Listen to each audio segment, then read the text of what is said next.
Hi, it's Paul Armfield from the Tenchfishers here.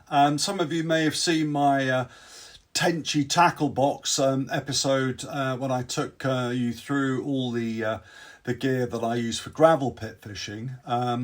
Well, here's the one that I use for float fishing. It's a lot simpler, believe you me, and I'm really glad that I do make sure I put time aside in my fishing diary to go out and catch me some tench on the float. There's no finer feeling on it. So let's have a look and get right down to my 4 favourite patterns. I don't go that often, so I tend to have 4 patterns that I just love, and I've always caught tench on them. So let's have a look at the first one. Pattern number 1.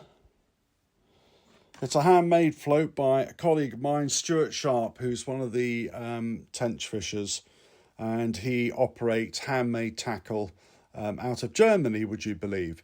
And he makes these absolutely stunning drift beater type patterns.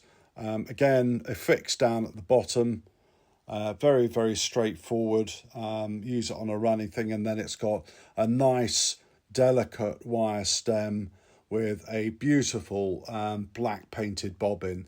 Really good when you are fishing, quite sort of tough weather conditions, especially in bright sunshine. It stands out really well. Great pattern, that one, and takes quite a lot of shot.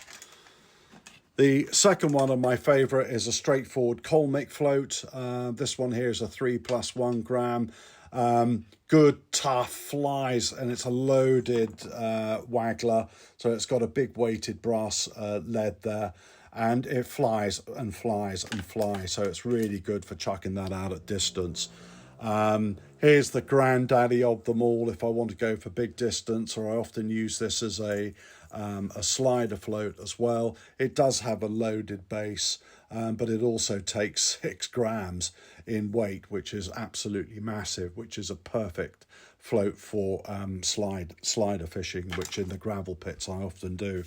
But if I had to pick one, my absolute favourite is this thing here. It's absolutely fantastic with that lovely stem. You can just see the bite happening, beep. And it's a really good float to use because it's, again, this one though is very light. So at best, I think it takes about maybe 1 gram. But the great thing that you can use this for is for lift method. So you anchor it down, you overshot it very close to the hook bait. And when the fish catches or picks up the bait, the float comes right out of the water and you just get that lovely colour pattern coming right out of the water. Great piece of kit. The tackle box, much simpler. Just got a few bits and bobs in there, various things, float connectors, a multi-pack of shot. I also use these wonderful things. This is a let me just dig it out so that you can see it more clearly on the Colmic float. It's one of these little float sliders, and I think it's Colmic that make them. They're these little sort of white float sliders, and they run freely up and down the line. I pin them in between 2 soft rubber plugs, and then they've got a little sort of a snap swivel almost that goes straight into the float. Really super simple. So if the weather conditions change or you want to change the colour of your tip, then you can quickly unplug the float and put on something different. When I'm tench fishing, I use bait spikes a lot. You might have seen that in my other video. I've got a variety of different bait spikes here. I don't know if you can see them, but they vary in size from 7mm to 10mm.